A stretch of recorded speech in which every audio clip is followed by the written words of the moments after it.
Me apretó el brazo con tanta fuerza que sentí sus uñas atravesar la tela del saco. Su voz era un susurro cortante, casi dulce. Vas a renunciar a todo, a la casa, a las cuentas, a las acciones de la clínica. Todo pasa a mi nombre hoy mismo, o te juro por Dios que terminarás en un asilo antes de Navidad. Beatriz siempre había sido así, directa como un cuchillo, pero esta vez, mi teléfono estaba grabando en el bolsillo de mi abrigo, y esta vez, yo no iba a asentir en silencio. La oficina del notario olía a café viejo y barniz reciente, ventanas altas, cortinas beige, ese tipo de lugar donde la gente reparte lo que queda de una vida en carpetas manila. Yo me senté cerca de la ventana. Siempre prefiero las ventanas. Beatriz y su esposo Rodrigo ocuparon las sillas principales, frente al escritorio del notario, como si ya fueran los dueños. El notario,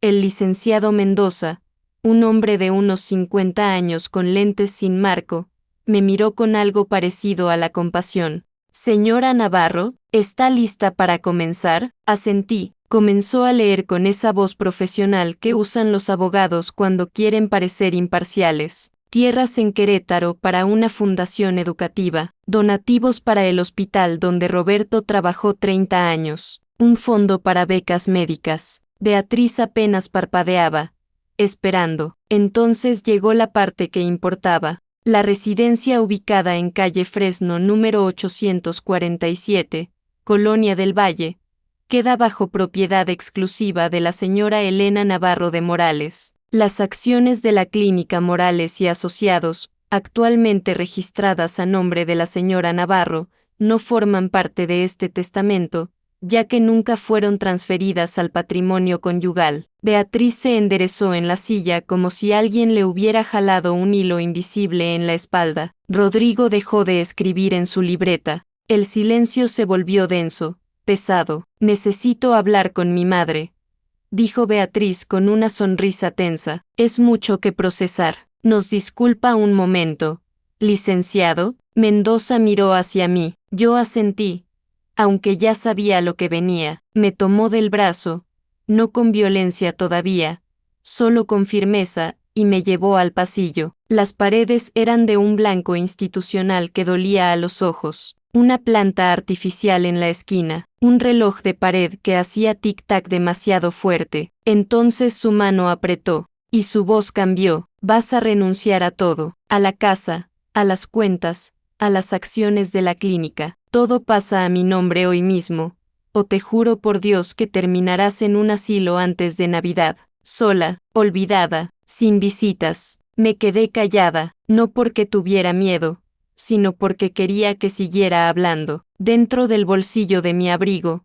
el teléfono seguía grabando. Lo había activado antes de salir de casa, una precaución que nunca pensé necesitar con mi propia hija. ¿Me estás escuchando? Su aliento olía a menta artificial. No te estoy preguntando, te estoy diciendo, papá ya no está aquí para protegerte, y sin él, eres solo una anciana confundida que no puede manejar tanto dinero. Anciana confundida, esas palabras se quedaron flotando en el aire como humo. Te escucho perfectamente, Beatriz, dije con calma. Ella esperaba lágrimas, sumisión, el mismo patrón de siempre, pero algo dentro de mí se había roto durante los últimos 6 meses, desde que Roberto murió, o tal vez se había arreglado. Bien, dijo, soltándome el brazo. Entonces volvemos adentro y le dices a Mendoza que quieres transferir todo de inmediato. Oiga, yo ya hablé con mi abogado. Tenemos los papeles listos. Regresamos a la oficina. Ella sonriendo, yo en silencio. Mendoza nos observó con esa mirada que tienen los notarios cuando han visto esto demasiadas veces.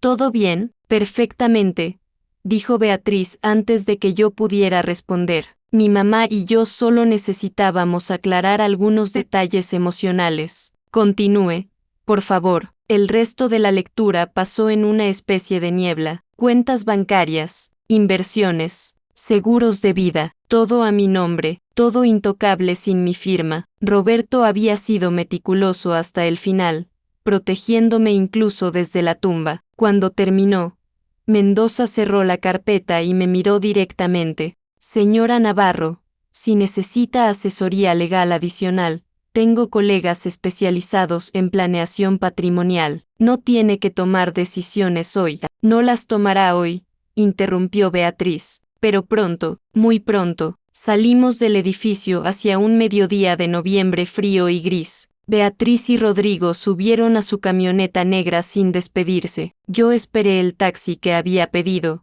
de pie en la banqueta, con mi abrigo cerrado y mi teléfono todavía en el bolsillo. En el camino a casa, reproduje la grabación. Su voz sonaba aún más dura en audio. Te juro por Dios que terminarás en un asilo antes de Navidad. La escuché 3 veces. Luego la guardé en la nube. Le cambié el nombre a Evidencia 01 y la envié a un correo nuevo que había creado esa mañana. Mi casa estaba exactamente como la había dejado, silenciosa, ordenada, llena de 43 años de matrimonio, fotografías en las paredes, los libros de Roberto todavía en su estudio, su silla en el comedor, todavía en su lugar. Me preparé té de manzanilla y me senté en la cocina con el teléfono en la mano. No llamé a nadie, no lloré, solo me quedé allí, sintiendo como algo dentro de mí se endurecía, se solidificaba. Beatriz creía que sin Roberto yo sería frágil, manejable, una firma fácil de conseguir. Pero se había olvidado de algo importante. Yo no había sido la sombra de Roberto, había sido su socia, y ahora que él no estaba, no iba a permitir que ella borrara lo que habíamos construido juntos. A las 7 de la noche,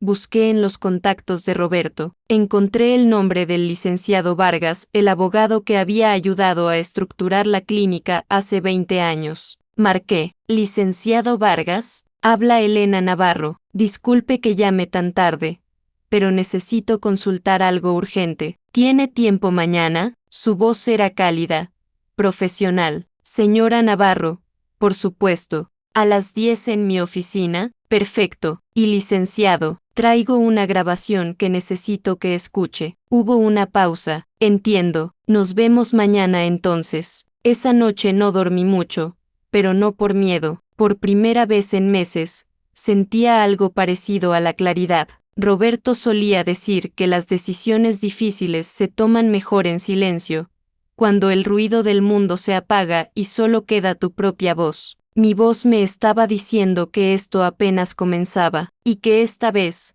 yo no iba a retroceder. La oficina del licenciado Vargas estaba en una zona antigua del centro, edificios de los años 40 con elevadores de hierro forjado y pisos de mosaico. Subí despacio, contando los escalones, respirando hondo. Él me recibió con un apretón de manos firme y una mirada que me recordó a Roberto, directa, sin condescendencia. Señora Navarro, lamento mucho la pérdida del doctor Morales. Era un hombre extraordinario. Lo era.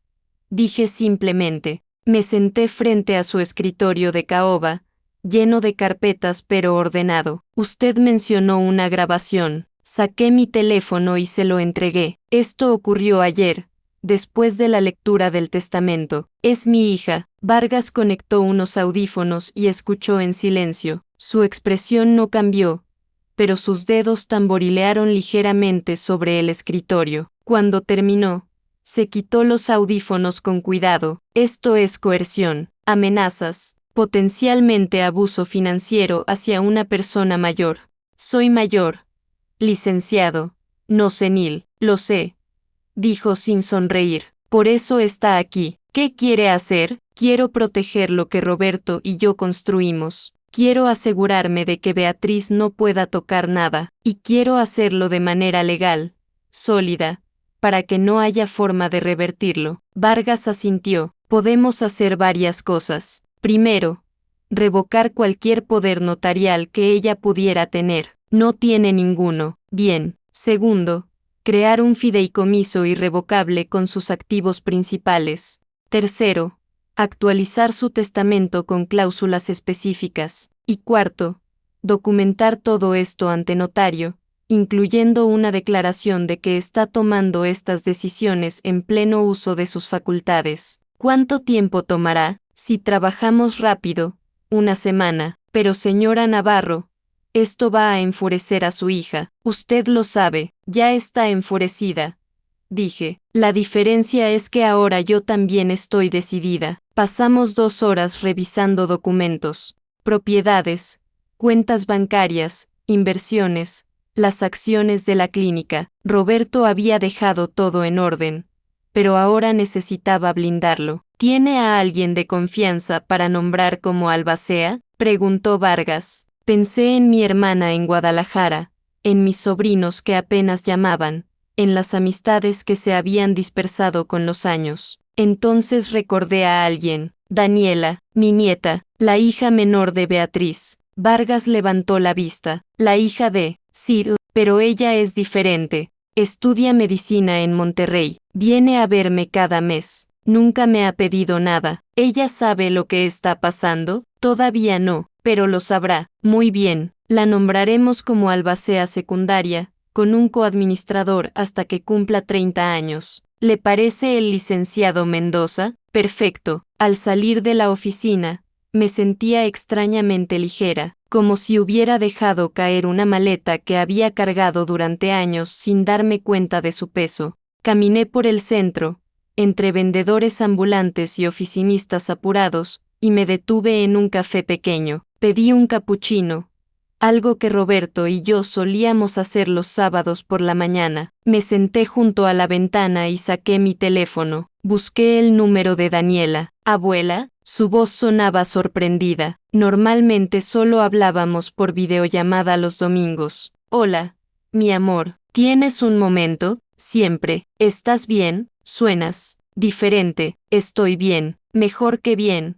De hecho, quiero preguntarte algo importante. Le conté todo, la lectura del testamento, las amenazas de Beatriz, la grabación, la reunión con Vargas. Hubo un silencio largo del otro lado. Abuela, ¿mamá realmente dijo eso? Lo tengo grabado. Otro silencio. No puedo creer que, bueno, sí puedo. Ella ha estado obsesionada con dinero desde que el abuelo se enfermó. Pensé que era solo estrés. No es estrés, Daniela, es codicia. ¿Qué necesitas de mí? Necesito que seas mi albacea, que cuando yo ya no esté, te asegures de que todo se maneje como yo quiero. Hay documentos que vas a tener que firmar, responsabilidades legales. Lo haré, por supuesto que lo haré. Tu mamá se va a enfurecer. Que se enfurezca, tú eres mi abuela, no tu cuenta bancaria. Esas palabras me hicieron cerrar los ojos. Cuando los abrí, había lágrimas, pero no de tristeza, de alivio. Gracias, mi niña. ¿Cuándo necesitas que vaya? El próximo fin de semana, si puedes. Vamos a firmar papeles. Allí estaré. Cuando colgué, me quedé mirando mi reflejo en la ventana del café. Una mujer de 72 años, con el cabello más blanco que negro, arrugas que contaban 4 décadas de sonrisas y preocupaciones. Pero en mis ojos había algo nuevo, determinación. Beatriz llamó esa noche. No contesté. Llamó de nuevo a la mañana siguiente. Tampoco contesté. Al tercer día, apareció en mi puerta. Toqué el timbre con insistencia. Ese tipo de timbre que dice sé que estás ahí. Abrí la puerta solo lo suficiente para verla. Mamá, necesitamos hablar. No tenemos nada de qué hablar. Beatriz. Su cara mostró sorpresa genuina. Disculpa, escuchaste bien. Mira, si estás molesta por lo del otro día, fue un momento de estrés. Ya sabes cómo son estas cosas. Las emociones a flor de piel después de perder a papá. No fue estrés, fueron amenazas. Y lo tengo grabado. El color desapareció de su rostro. ¿Qué? Mi teléfono estaba grabando. Cada palabra. Te juro por Dios que terminarás en un asilo antes de Navidad. ¿Te suena familiar? Se quedó paralizada en el umbral. Rodrigo apareció detrás de ella, confundido. Mamá, no puedes grabar conversaciones privadas sin. Puedo y lo hice, y ya está en manos de mi abogado. ¿Tu abogado? Su voz subió de tono. ¿Ahora tienes abogado contra tu propia hija? Ahora tengo abogado para protegerme de cualquiera que quiera quitarme lo que es mío. Todo eso debería ser mío. Soy tu única hija, y yo soy tu madre. no tu herencia anticipada. Rodrigo puso una mano en el hombro de Beatriz. Tal vez deberíamos. Cállate.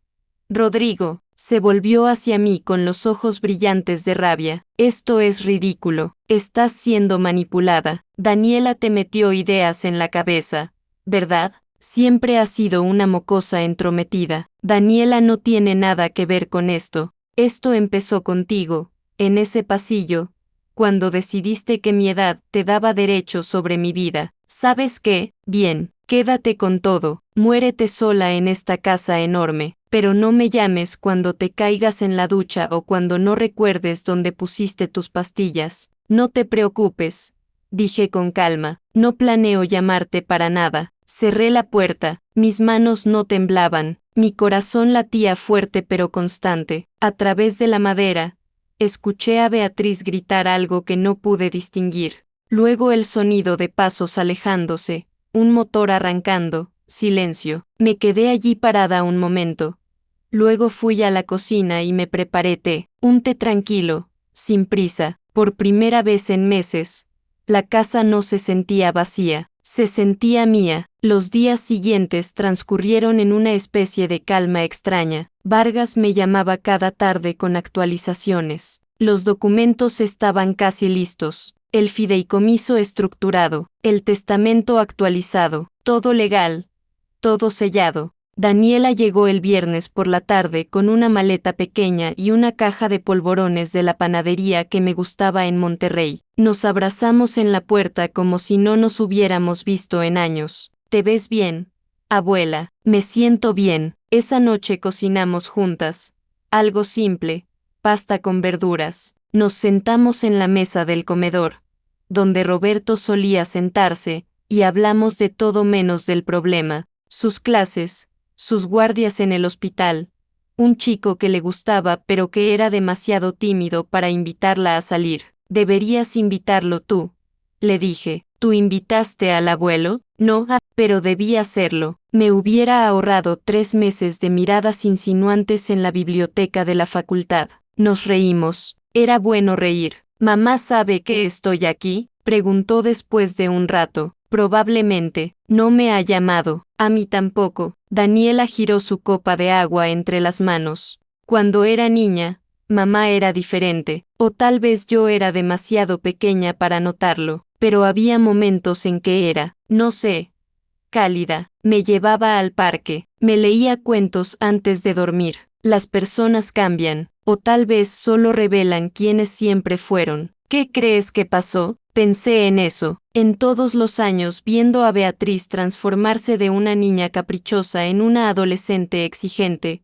en una adulta que medía el afecto en facturas pagadas y favores otorgados. Creo que tu mamá nunca aprendió la diferencia entre ser amada y ser necesitada, y cuando Roberto murió, se dio cuenta de que lo único que quedaba entre ella y lo que quería era yo. Eso es triste, lo es, pero no es mi responsabilidad arreglarlo. Al día siguiente fuimos a la oficina de Vargas. Daniela firmó los documentos como albacea secundaria, leyendo cada página con la concentración de alguien que entiende que las palabras importan. Esto es mucha responsabilidad, dijo Vargas. ¿Estás segura? Completamente, respondió ella sin dudar. Cuando salimos, el sol de la tarde doraba las calles. Caminamos sin rumbo particular, como turistas en nuestra propia ciudad. Abuela, ¿tienes miedo? ¿De qué? De lo que viene, de lo que hará mamá. No, dije honestamente, ya no. El miedo es lo que me mantuvo callada durante años. Miedo de causar problemas, de ser la mala madre, de quedarme sola. Pero resulta que estar sola no es lo peor que te puede pasar. Lo peor es estar rodeada de gente que solo te ve como un medio para un fin. No estás sola. Le apreté la mano. Lo sé. Esa noche, Daniela regresó a Monterrey. La casa volvió a quedar en silencio, pero era un silencio diferente, no pesado, sino limpio. Me senté en el estudio de Roberto, rodeada de sus libros de medicina, sus diplomas en las paredes, la foto de nuestra boda en blanco y negro sobre el escritorio. Nos veíamos tan jóvenes, tan llenos de planes. Hice lo correcto, ¿verdad?, dije en voz alta, como si él pudiera escucharme. El silencio no respondió, pero tampoco objetó. Abrí el cajón del escritorio y saqué una libreta vieja, de las que Roberto usaba para anotar ideas o citas que le gustaban. En la última página había escrito algo con su letra inclinada: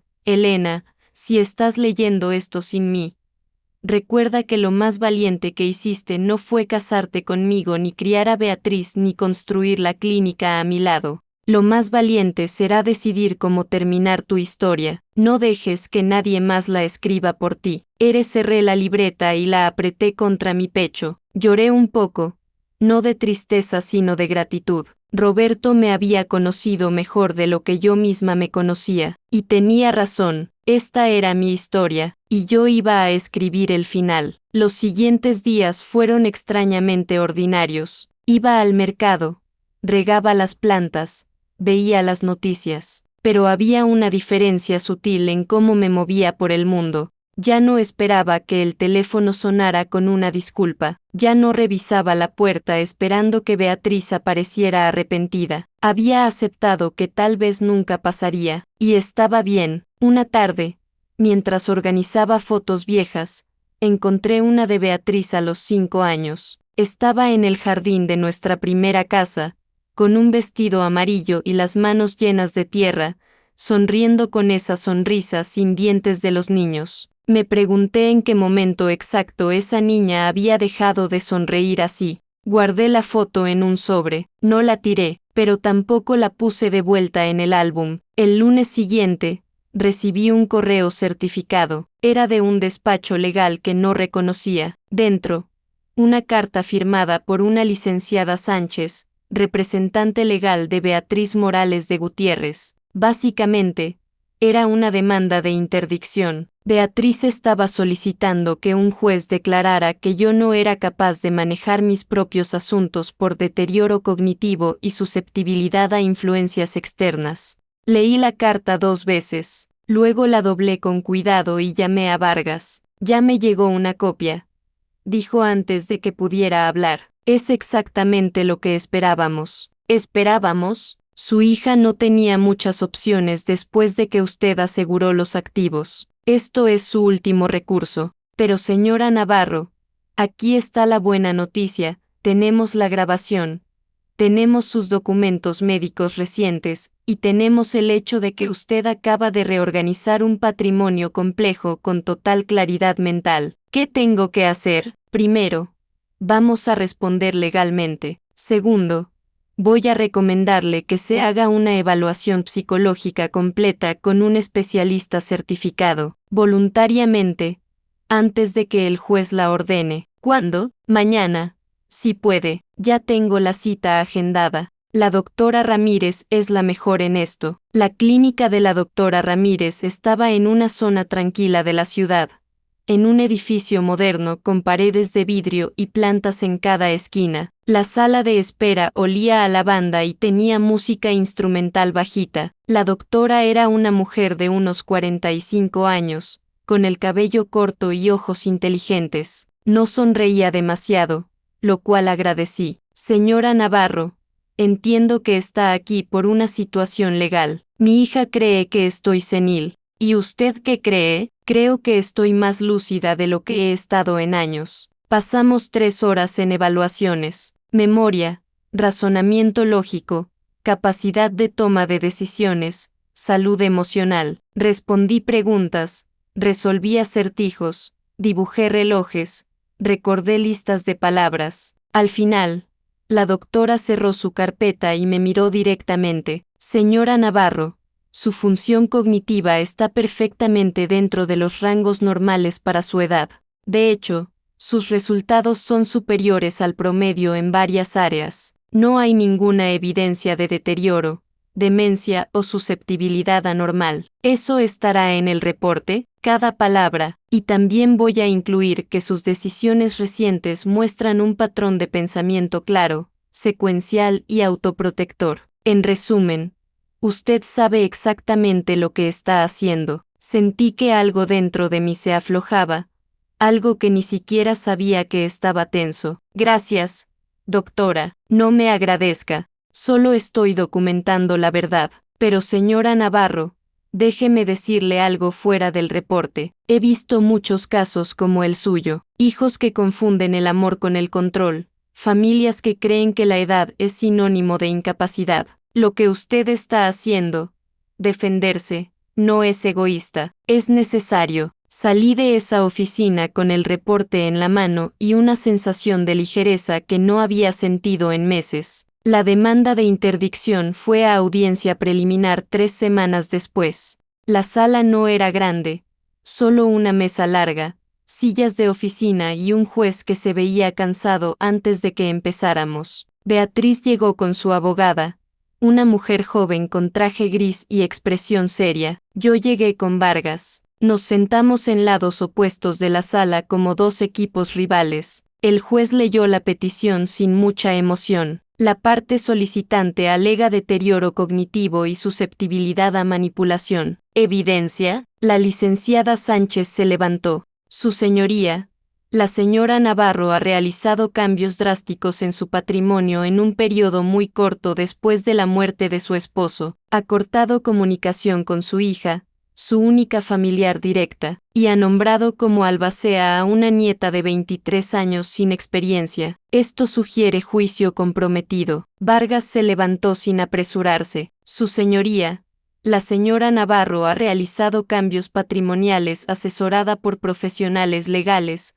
actuando en pleno uso de sus facultades. Tenemos una evaluación psicológica completa realizada hace 2 semanas que confirma capacidad mental sin impedimentos. Le entregó el reporte de la doctora Ramírez al juez. Además, continuó Vargas, tenemos evidencia de que estos cambios fueron provocados por amenazas directas de la parte solicitante hacia la señora Navarro. El juez levantó la vista. ¿Amenazas? Amenazas de institucionalización forzada si no transfería sus bienes. Grabadas en audio. La cara de Beatriz palideció. Su abogada se inclinó para susurrarle algo urgente. El juez extendió la mano. Quiero escuchar esa grabación. Vargas sacó una pequeña grabadora portátil y la colocó sobre la mesa. Presionó play. La voz de Beatriz llenó la sala. Vas a renunciar a todo. A la casa, a las cuentas, a las acciones de la clínica. Todo pasa a mi nombre hoy mismo.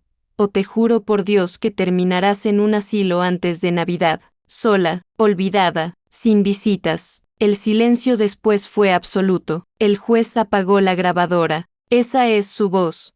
Señora Gutiérrez. Beatriz abrió la boca pero no salió nada. Señoría, intentó la licenciada Sánchez. Eso fue dicho en un momento de alta tensión emocional. No representa una amenaza directa, cortó el juez, y explica perfectamente por qué la señora Navarro tomaría medidas para proteger sus activos. Se quitó los lentes y los limpió lentamente. Petición denegada. La señora Elena Navarro de Morales no muestra evidencia de incapacidad.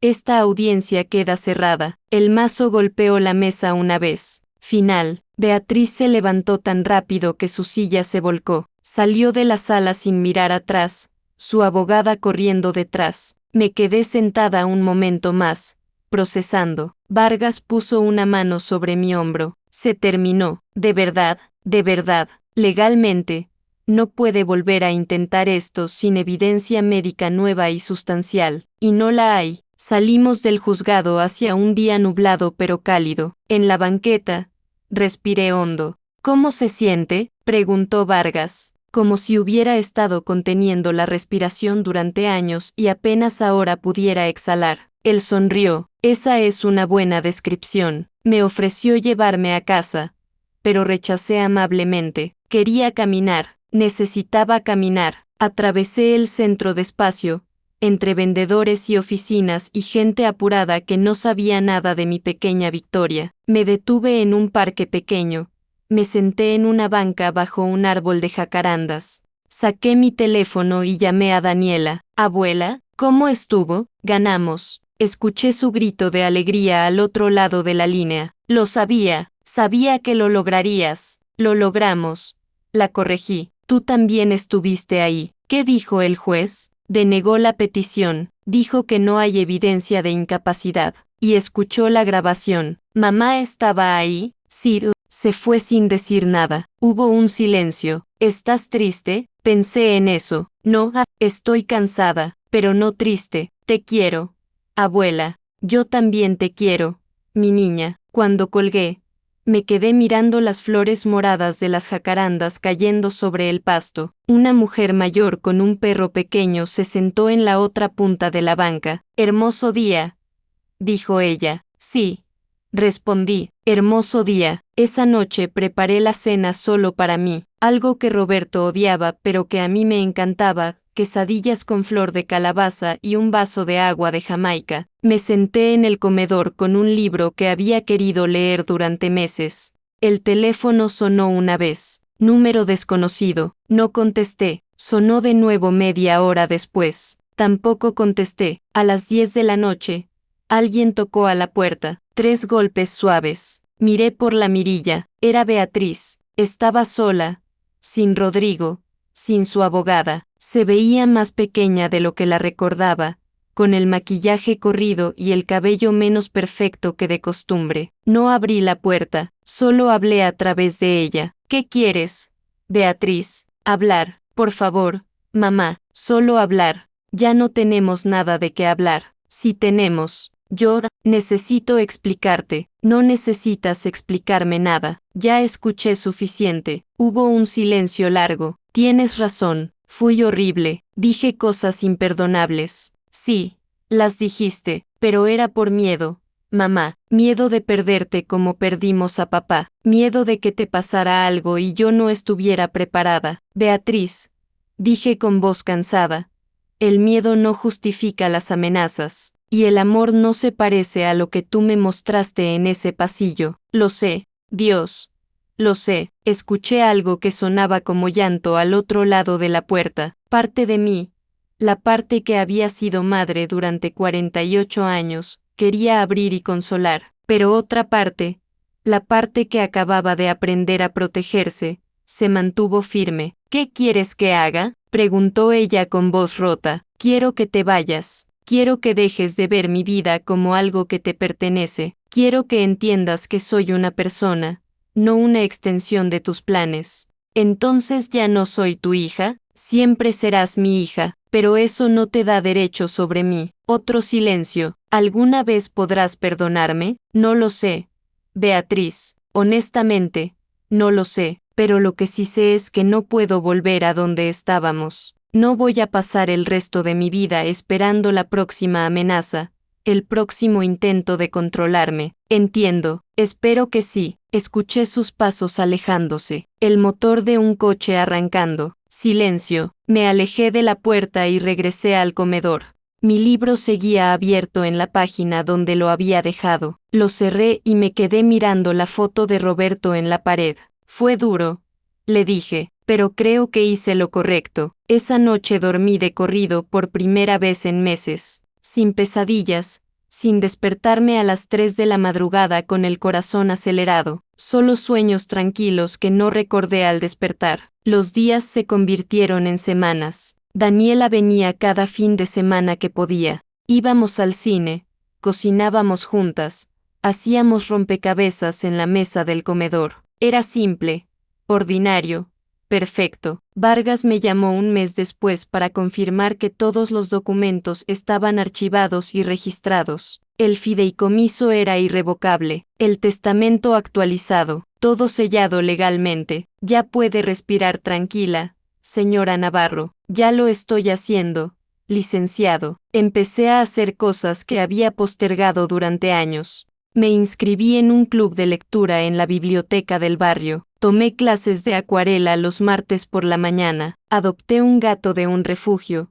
Un gato viejo y gordo que nadie quería porque no era un gatito juguetón. Se llamaba Gordo, sin imaginación pero con honestidad. Gordo dormía en el sillón de Roberto y ronroneaba cuando le rascaba detrás de las orejas. No reemplazaba a nadie.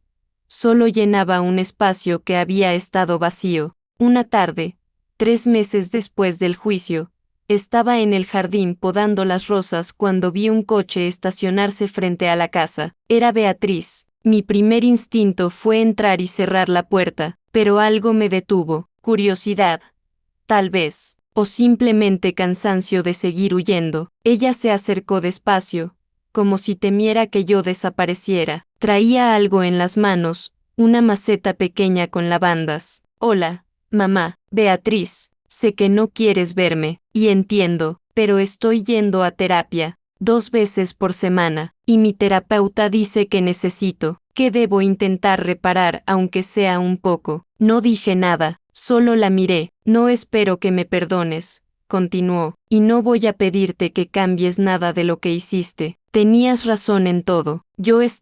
Estoy tratando de entender por qué me volví así. ¿Por qué el dinero se volvió más importante que tú? Dejó la maceta en el piso entre nosotras. Las lavandas eran las favoritas de papá. Pensé que te gustaría tenerlas. Gracias.